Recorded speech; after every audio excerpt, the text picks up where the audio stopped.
우리에게 서밋의 길을 하나님 허락하시고 날마다 말씀으로 또 우리를 인도해 주시고 특별히 기도할 때에 하나님 우리의 음성을 듣사 하나님이 우리를 응답의 자리로 저희들 인도하시니 너무나 감사드립니다. 오늘 하나님의 음성을 듣는 시간 되게 하시고 오늘 하나님과 중요한 그런 소통을 우리가 이루며 하나님의 뜻을 우리 가슴에 새기고 기도하여 응답받는 날로 저희들 인도하여 주옵소서. 오늘 분명히 교회 안에 또 우리 성도들 현장에 하나님 나라가 임하며 하나님의 뜻이 이루어지는 정의의 날 될 줄 믿습니다. 분명한 믿음 가지고 오늘 기도할 수 있도록 주의 종들을 축복하여 주옵소서. 오늘 우리 기도할 때에 모든 성도들에게 성령 충만 더하여 주옵소서. 예수님의 이름으로 기도드리옵나이다. 아멘. 510장 찬양합니다. 510장 하나님의 진리등대 길이길이 빛나니.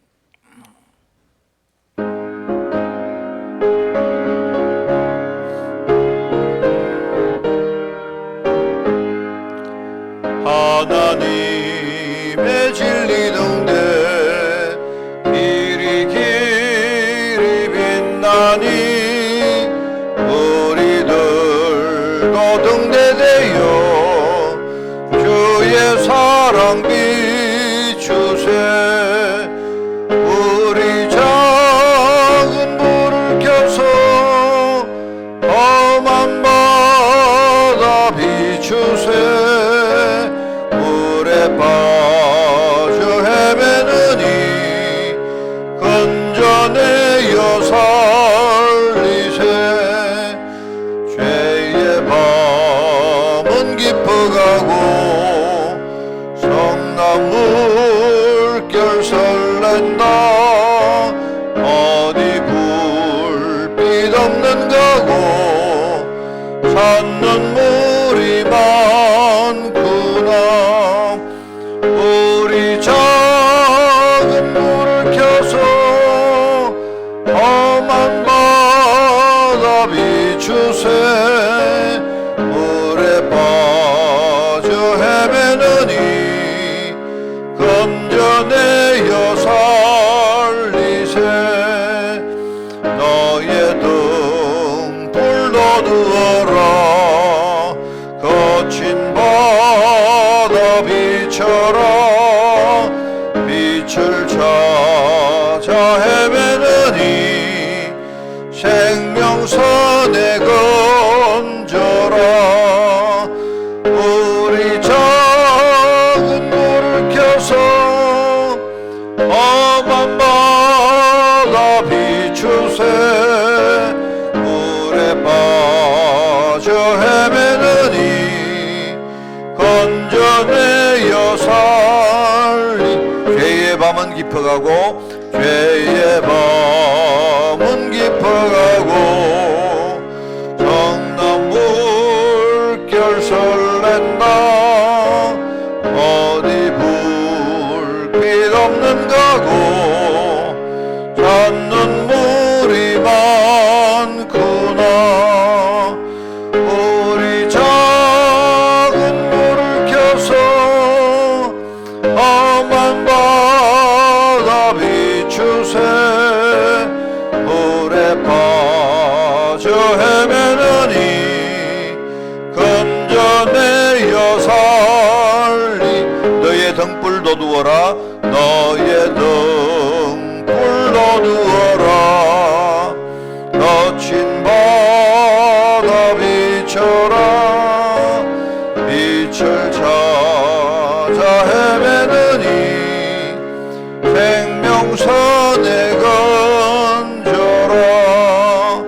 우리 작은 불을 켜서 험한 바다 비추세.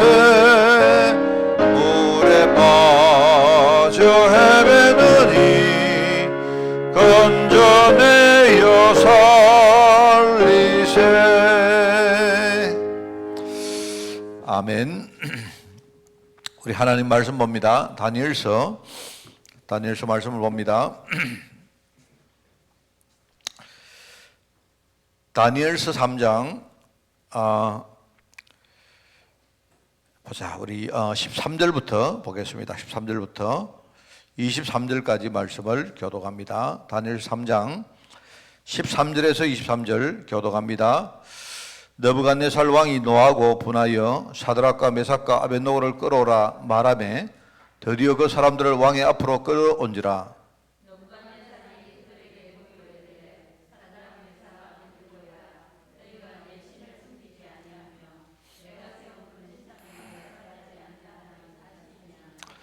이제라도 너희가 준비하였다가 나팔과 피리와 수금과 삼년금과 앙금과 생황과 및 모든 악기 소리를 들을 때 내가 만든 신상 앞에 엎드려 절하면 좋거니와 너희가 만일 절하지 아니하면 즉시 너희를 맹렬히 타는 풀물 가운데에 던져 넣을 것이니 능히 너희를 내 손에서 건져낼 신이 누구에게 있느냐 하니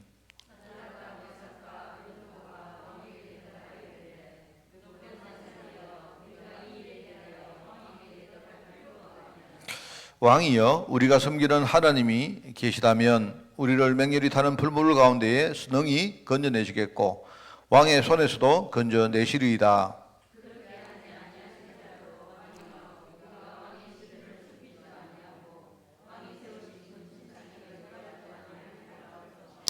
느부갓네살이 부운이 가득하여 사드락과 메삭과 아벳노고를 향하여 얼굴빛을 바꾸고 명령하여 이르되 그 풀무불을 뜨겁게 하기를 평소보다 7배나 뜨겁게 하라 하고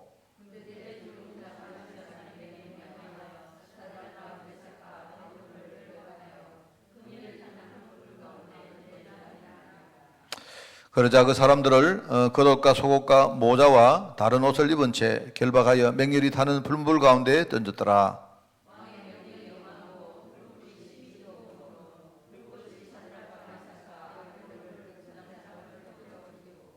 같이 읽습니다. 이 세 사람 사드락과 메삭과 아벳노고는 결박된 채 맹렬히 타는 풀무불 가운데에 떨어졌더라. 아멘.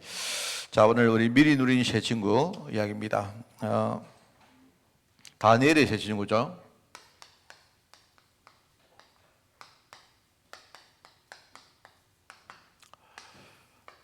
제가 우리 설교를 이렇게 해보면요, 이런 걸 느낍니다. 많은 성도들이 설교 말씀을 내 말씀으로 안 듣는 경우가 참 많아요.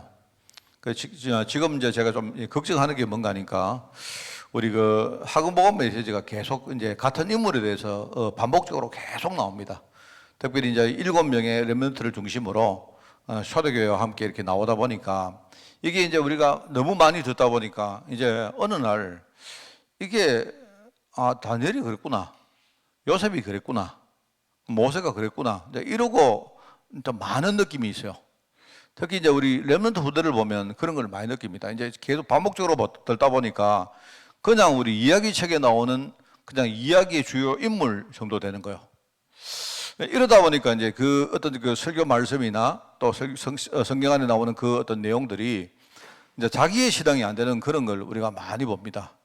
우리 어른들 같은 경우에는 이제 그래도 우리가 세상을 살면서 이렇게 많은 어려움도 당하고 이런 것들이 있기 때문에 뭔가 복음을 붙들려고 하는 그게 있는데 렘넌트들은요, 어릴 때 그게 없거든요, 별로.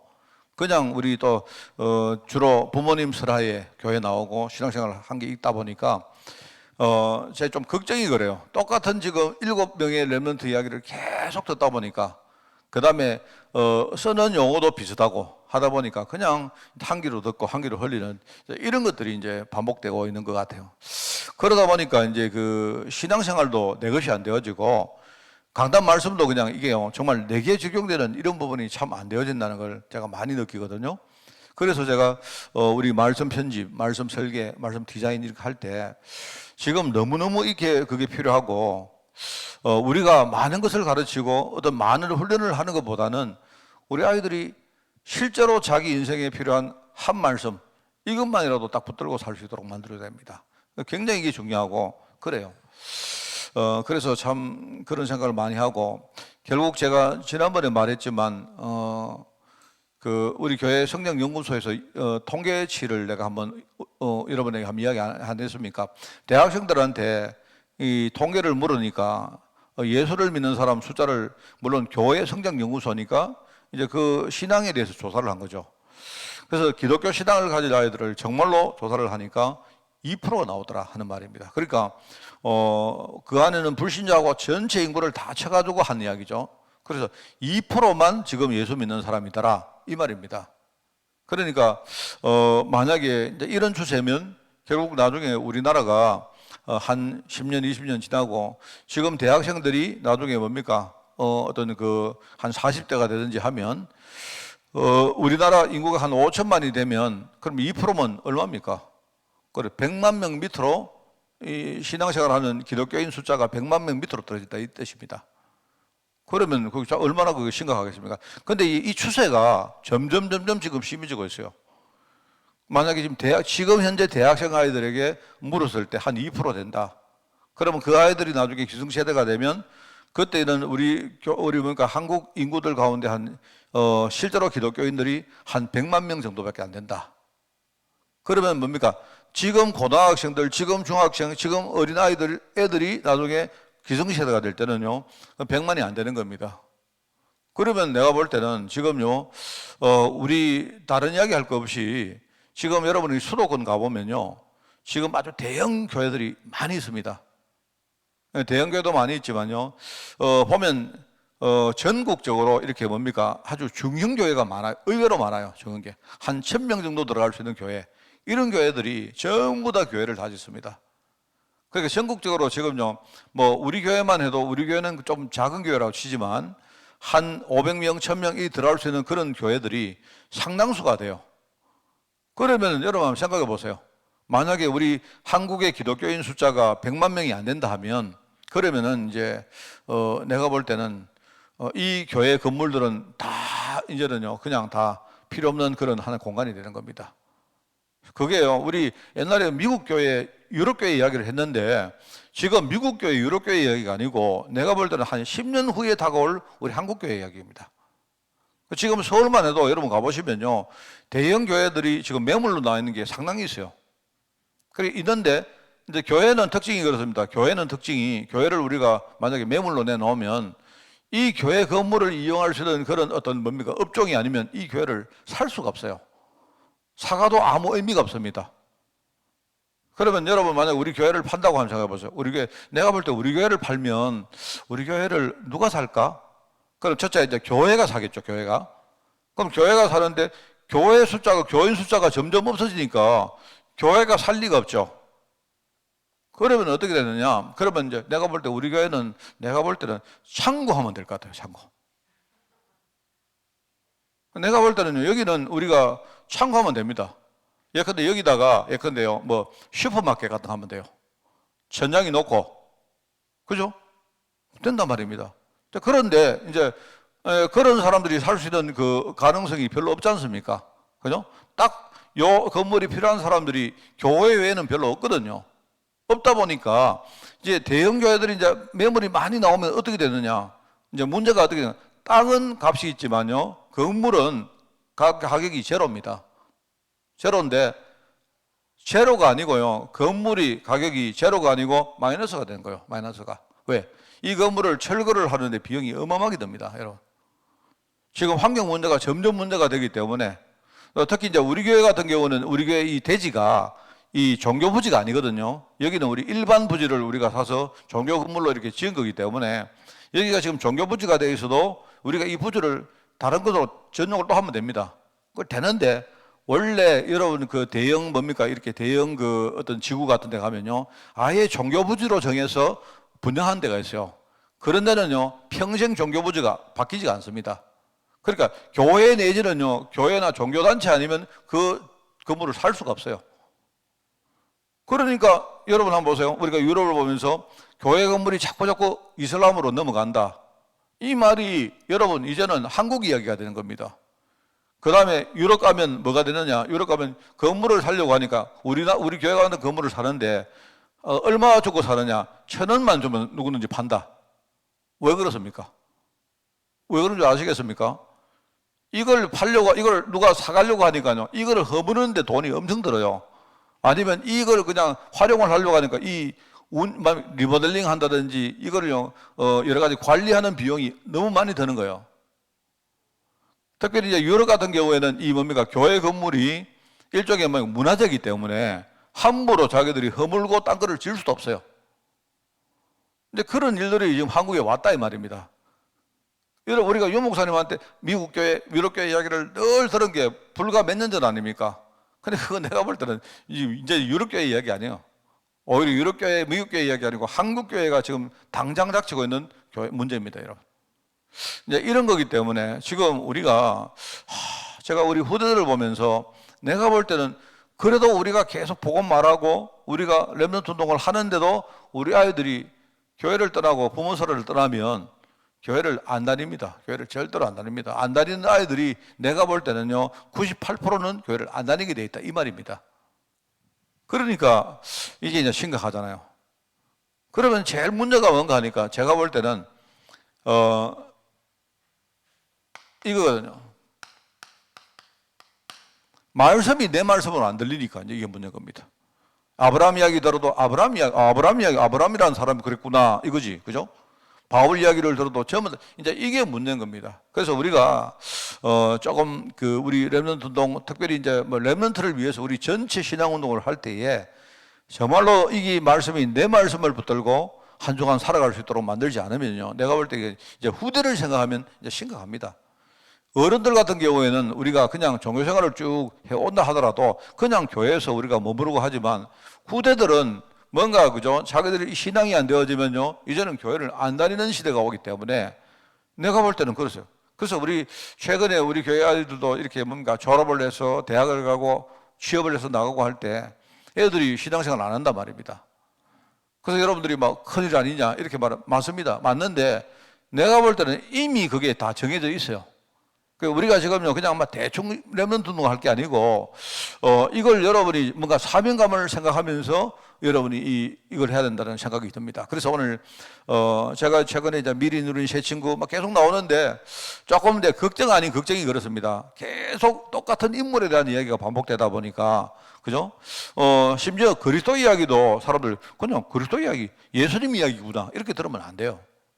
그래서 제가 이제 이 강단 말씀을 생각하면서 하여튼 한 매주 우리가 실제로 우리 삶에 적용할 수 있는 말씀을 내가 한 가지라도 우리 성도들에게 드려야 되겠다 하는 생각을 저는 꼭 하고 있습니다. 자, 그래서 지난 주간에 말씀의 제일 요지가 뭐였습니까? 결론이 뭐냐니까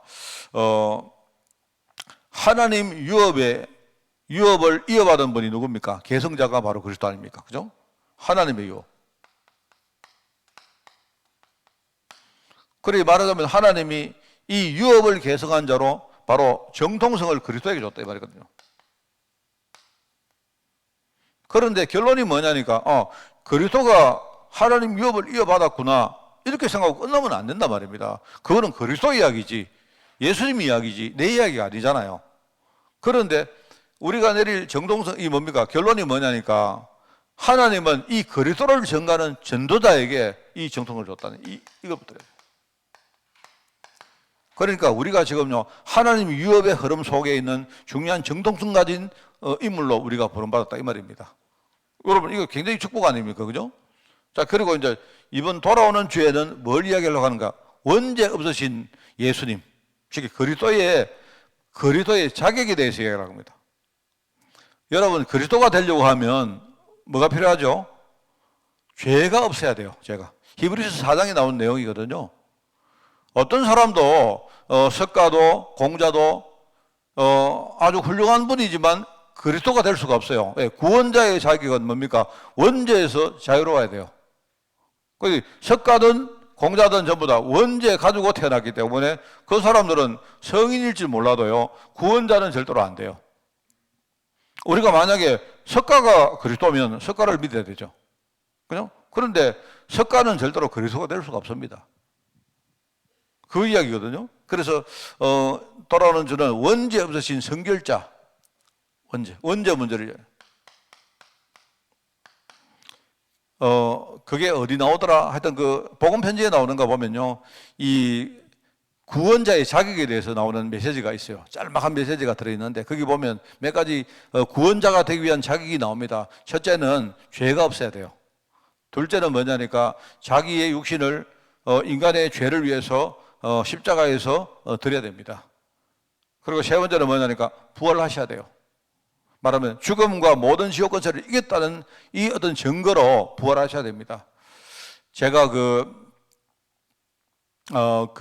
옛날에 교회 다닐 때 한 고등학생이었는가? 제가 그런 이야기를 거의 못 들었는데, 나는 목사님들이 그런 이야기 하는 걸 못 들었는데, 우리 교회 어떤 전도사님이 이런 말을 또 하시는 거예요. 내가 고등학생으로 기억나는데, 예수님이 십자가에서 죽으시고 나서 지옥 가셨다는 거예요. 여러분 들어봤습니까? 이상 안 합니까? 예수님이 십자가에서 죽으시고 지옥 가셨다는 거예요. 그때 우리 정서적으로 들을 때 무슨 그런 소리를 하느냐? 여러분 그게요 진짜입니다. 예수님이 죽으시고 음부로 내려가셨어요. 음부로. 음부가 뭐냐? 지옥이거든요. 우리가 이상하잖아요. 예컨대 석가는 죽었는데 열반에 들었다. 뭐 그래야 이해를 합니까? 쉽게 말하면요, 우리로 따지면 천국 갔다 이 말인데, 예수님은 죽어가지고 지옥 갔어요. 왜 지옥 가셨는가 하니까 지옥 권세를 이기기 위해서 지옥까지 가장 밑바닥까지 들어갔습니다. 그게 어디 나오느냐? 베드로전서에 나옵니다. 성경 안에 유일하게 그 내용이 나오는 게, 음부 권세를 이겼다는 말이 예수님이 친히 음부에 내려가셔서 영들을 살렸다고 이야기 나옵니다. 예. 그게요. 아, 그랬구나. 그래, 음부에 내려가신 예수님께서 거기서 죽음과 지옥 권세를 이기시고 그 증거로 뭡니까? 3일 만에 부활하신 거예요. 근데 우리가 이제 정서적으로 예수님이 지옥 갔다는 거 듣기 이상하잖아요. 그죠? 그런데 나중에 보니까 그게 맞는 말이더라고.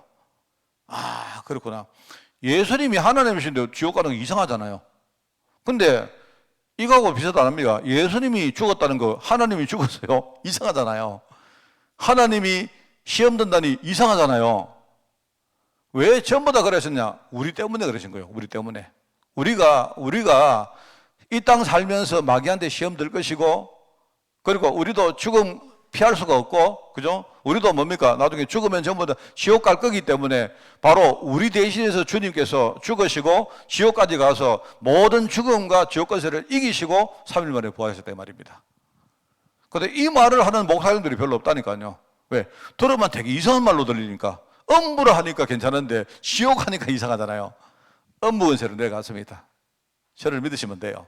그러니까 원죄 없으신 바로 여러분, 죄가 없는 하나님이 무엇 때문에 육신을 입고 있던 것 같습니까? 전부 다 우리 때문입니다. 전부 다 우리 문제 해결하려고 오신 거예요. 우리 문제. 우리가 죄에서 자유로울 수 없고, 우리가 육신에 자유로울 수 없고, 그죠? 우리가 죽음 문제, 우리가 지옥 문제에서 절대로 자유로울 수 없기 때문에 바로 예수님께서 우리를 대신해서 전부 다 하신 거예요, 그게. 그래서 우리가 이분을 성결자로, 원죄 없으신 성결자. 가톨릭이 진짜 잘못한 게 있습니다. 이게 원죄 없으신 마리아여, 당신의 아들에게 빌어주옵소서 이렇게 말합니다. 그게 성모송이 나오죠. 성모송. 그럽니다. 전부 다 원죄 없으신, 그걸 가지고 우리가 무호성이라고 합니다. 이 말은 무호성이라는 말은요, 오류가 없다는 말이거든요. 이 땅에 오류가 없는 분은 한 분밖에 없습니다. 마리아 님도 아니고 아무도, 그리스도 외에는요 무호성 가진 분은 없습니다. 그죠?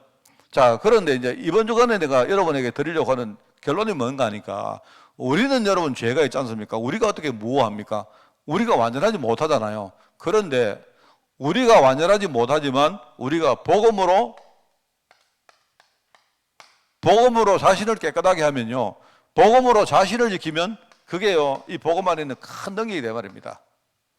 그래서 여러분들이 그거 아셔야 됩니다. 우리가 깨끗할 수 없는데 우리에게는 어떤 구원의 중요한 큰 두 가지 축복이 있습니다. 한 개는 뭐냐니까, 한 개는 해방이고, 그죠? 한 개는 해방입니다. 해방.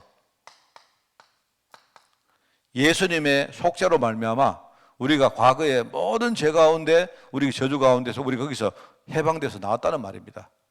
또 한 가지가 구원의 중요한 축복이 한 가지가요, 성결을 했죠. 성결. 죄 때문에 우리가 너무 더러운 우리가 복음 안에 들어가면요, 그때 우리가 온전하게 된다 이 말입니다. 그래서 우리가 이제 이 두 가지를 의미하는 게 뭐냐니까, 이게 두 가지가 우리가 늘 지키는 성례식입니다. 이 해방은 뭐냐니까, 이거는요 성찬을 의미하는 거고, 성찬은 요걸 의미합니다. 그리스도의 피와 살로 말미암아 우리가 완전히 죄 문제를 끝냈다는 말, 거기서 빠져나왔다는 말입니다. 그리고 우리가 한 가지가 뭡니까? 세례잖아요. 세례는 물로 우리를 씻는다는 말입니다. 그죠? 그래서 우리가 물속에 들어가기 전에는 우리는 완전히 죄가 많은 존재인데 우리가 그리스도 안에 들어갔다가 새로운 신부로 탄생할 때 우리는요, 완전히 성결된 중생된 몸이다. 우리가 완전히 뭡니까? 다시 씻음받은 몸이다. 이 말입니다. 그러니까 우리가 여러분 모호하다 아닌데 복음 안에 들어가면요, 우리 자신이 성결하게 된다. 이 말입니다. 그게 중요한 거예요. 이 일을 하시려고 오신 분은 그리스도고, 이 일을 하시려고 오신 분은 사실 성령님이십니다. 같은 분인데 우리 안에 계시면서 우리를요, 신이 인도하셔서 우리가 성장해서 우리가 온전한 그까지 이룰 수 있도록 우리를 이끄신다 이 말입니다. 그래서 우리가 우리 후대들에게 이야기를 해야 돼요. 복음으로 자신을 지키는 사람, 우리가 복음으로 자신을 지키면 우리는요, 진짜 그리스도의 장성한 분량까지 이룰 수 있다. 이걸 여러분이 이야기하고, 우리 복음이 얼마나 중요해. 복음은 우리를 살리는 것이지만 우리를요, 진짜 온전하게 만드는 것이 그게 복음입니다. 여러분, 그거를요, 우리 후대들에게 반드시 전달해야 돼요. 그래서 우리 아이들이 죄를 지어도, 여러분 죄 지을 수 있죠? 실수할 수 있잖아요. 실수를 하는 것까지는 좋은데 그 다음에 복음을 붙들어야 돼요. 만약에 복음을 안 붙들고 애들이 죄의식을 붙들면, 그러면 복음에서 완전 반대로 갑니다. 애들이 복음을 붙들어야 되지, 그죠? 복음을 붙들면 복음이 우리를 온전하게 만든다 이 말입니다. 그걸 가지고 신학에서는 중생이라 말해요. 중생, 리버스라고, 다시 태어난다 이 뜻입니다. 중생. 그래서 여러분, 이번에 원죄 없으신 그리스도, 바로 이 원죄 없으신 성결자 그리스도, 바로 그리스도의 무오성을 말하고, 이 무오성은 다른 게 아니고 바로 그리스도의 자격입니다. 구원자의 자격을 이야기하려고 한 거예요. 자, 오늘 그래서 이제 왜 목사님 왜 새 친구 이야기하다가 이야기를 합니까? 이 새 친구는, 그죠? 이게 이제 오늘 핵심인 거예요. 복음 가지고 자기를 지킨 사람이 누구냐? 바로 다니엘 새 친구입니다. 그 이야기를 하려고 하는 거예요. 복음으로 자기를 늘 돌아보고 자기를 지킨 사람이 있는데, 지난 주간에는 우리가 하나님이 다니엘처럼 복음 전하는 사람에게 이 하나님 유업의 정통을 줬다 이 말입니다. 다니엘이 그걸 알았기 때문에 뜻을 굳혔죠. 근데 오늘은 이제 조금 다른 이야기인데, 뭡니까? 복음으로 자기를 지키면 이 사람은 온전한 지경까지 이룰 수 있다 이 말입니다. 그게 바로 새 친구란 말입니다. 새 친구. 자, 그래서 이제 여기에 읽어보면 나옵니다. 느부갓네살 왕 이야기 나오죠. 말하면 이 세상 권력입니다.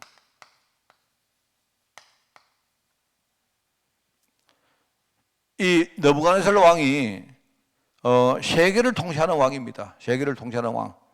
그리고 예루살렘 함락. 여러분 뭐 다 아는 사실이죠.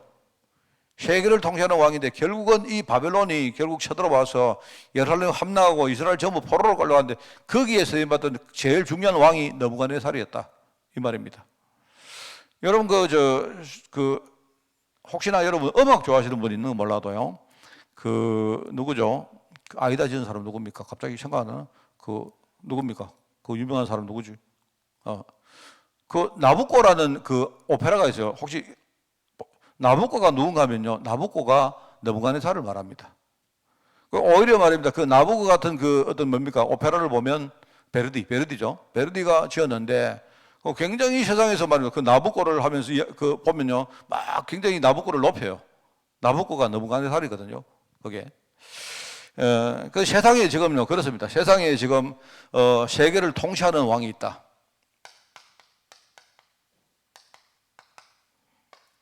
저는 이걸 가짜왕이라 했죠. 실제로 이 어떤 세상 권력 배후에는 마귀가 있습니다. 마귀. 그죠?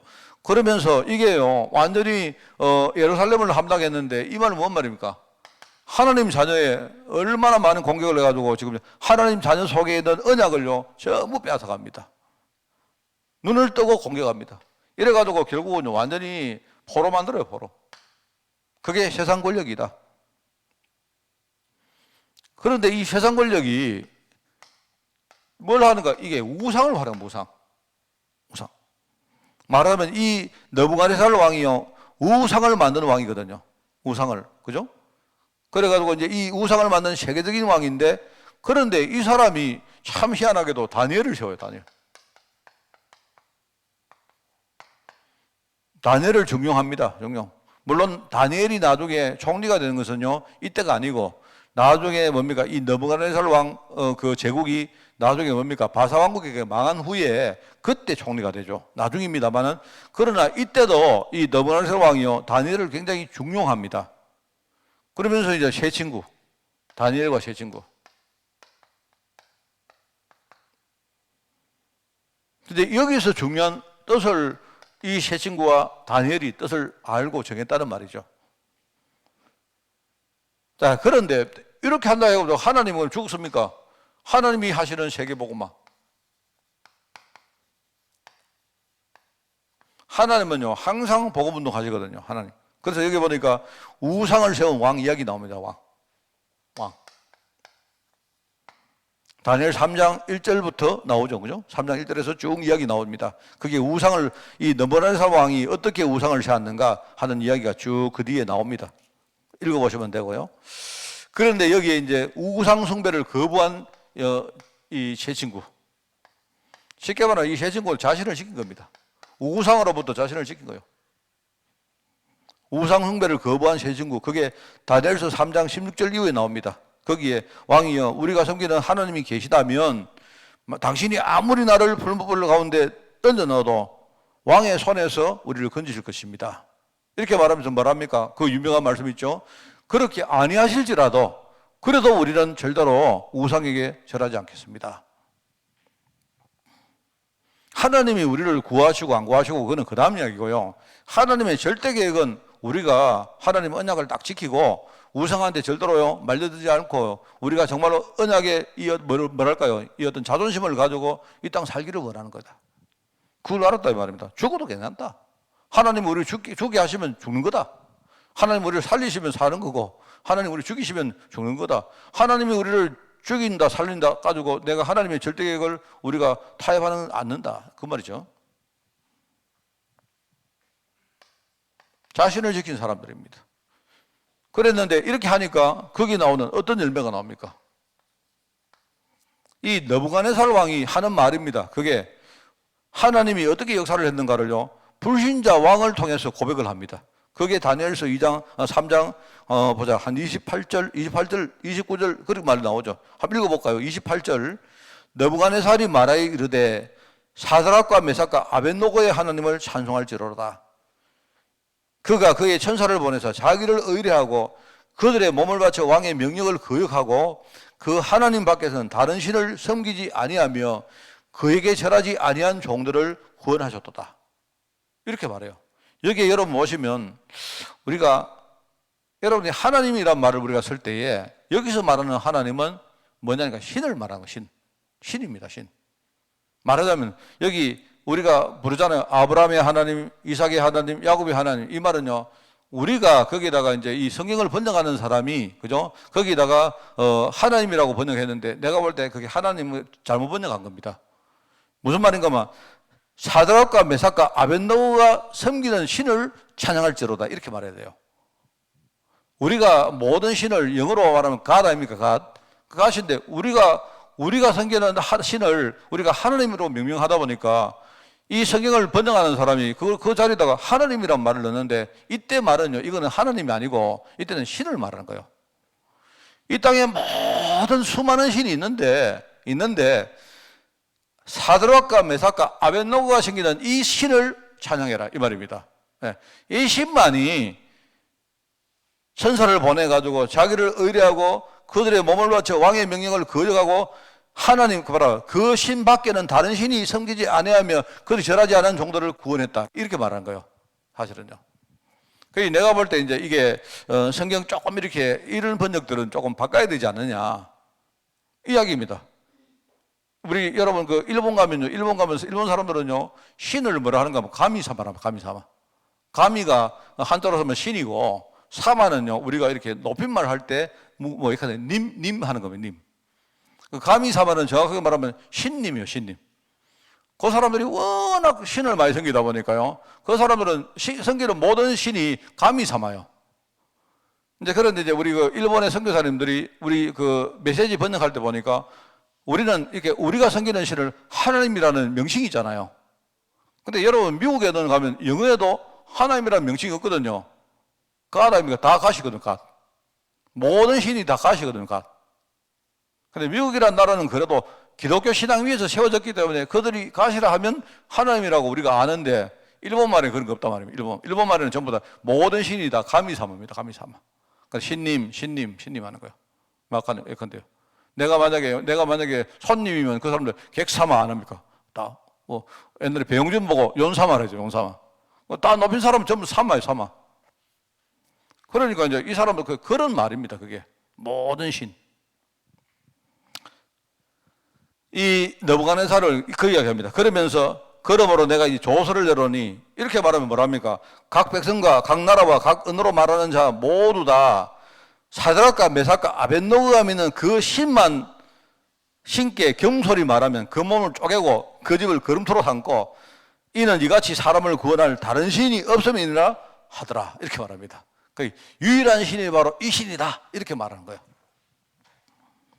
그게 바로 느부갓네살의 고백입니다. 자, 그래서 여러분 이제 이 내용은 아이들 많이 알 겁니다. 후대들 많이 아는데, 여러분이 이번에 딱 이걸 가지고, 지난주에는 뭐냐니까 하나님은 모든 이 시대의 하나님 축복의 정동성을 전도자에게 줬다, 이 이야기를 하셔야 됩니다.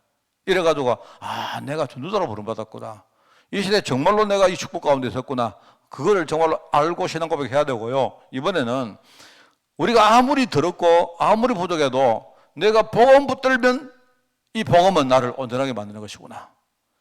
이 세 친구가 얼마나, 이때 뭡니까? 세상 권력 유혹이 얼마나 심했습니까? 이게. 그죠? 그런데 여기서 타협 안 했습니다. 이 세상 사람 날 몰라줘도 나는 되돌아보지 않는다. 세상 풍조가 나날이 바뀌어도 나는 내 믿음 지킨다. 이게 딱 고백하니까요, 이 복음이 우리를 지키는 거예요. 복음이. 이렇게 할 수 있도록 우리가 렘넌트들에게 가르쳐야 됩니다. 우상 숭배, 이 우상 세력이 얼마나 속입니까? 세상에 나가면 우상 문화의 속임수가 얼마나 많은지 몰라요. 특히 여러분 있지 않습니까? 우리 산업인들은 여러분이 생각을 많이 하셔야 됩니다. 우리 산업 현장은 전부 다 우상 문화입니다. 우상 문화. 말하면 산업 현장에 가면 우상이 우리에게 경제를 가지고 계속 미혹시키고 속입니다. 거기 타협하면 안 돼요. 거기 속으면 안 돼요. 그러면서 우리의 모든 삶을, 비록 내가 어리고 내가 포로가 돼서 아무것도 못하지만, 그러나 여기에서 하나님이 가장 원하는 일을 내가 감당하겠다. 나의 모든 온전한 삶을 하나님께 내가 드리겠다. 복음운동에 드렸다. 그게 자기를 지킨 새 친구입니다. 우리가 이 무오성하니까 성결, 이런 말 있잖아요. 성결. 이거 우리가 행실을 깨끗하게, 이런 말이 아닙니다. 복음 안에 들어가면요, 우리가 성결함을 연다. 이걸 여러분 후대들에게 전달해서 우리 아이들이 꼭 복음을 붙들 수 있도록. 어떤 경우 애들이 심지어 죄를 짓고 실수하고, 그죠? 흔들리고 해도 항상 복음 붙들 수 있도록 만들어줘야 돼요. 그게 이번 주 말씀의 요지입니다.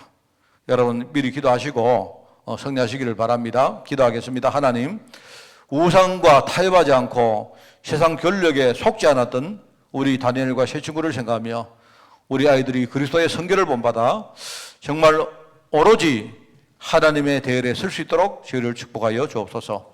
하나님 아버지, 우리의 삶을 온전히 주님께 드리기를 원합니다. 온전히 복음운동에 저희들 쓰임받기를 원합니다. 부족하지만 항상 복음 붙들고 승리하는 종들 될 수 있도록 주님이 축복하시고, 우리가 정말 우리 후대들에게 정말로 이 사실을 증거하며 우리 아이들이 정말 이 사실을 붙들고 어디서 무엇을 하나 설 수 있도록 주님이 축복하시고, 오늘 기도하는 종 정말 우리 후대를 위해서 기도할 수 있도록 주님이 축복하여 주옵소서. 감사를 드리오며 예수님의 이름으로 기도드리옵나이다. 아멘.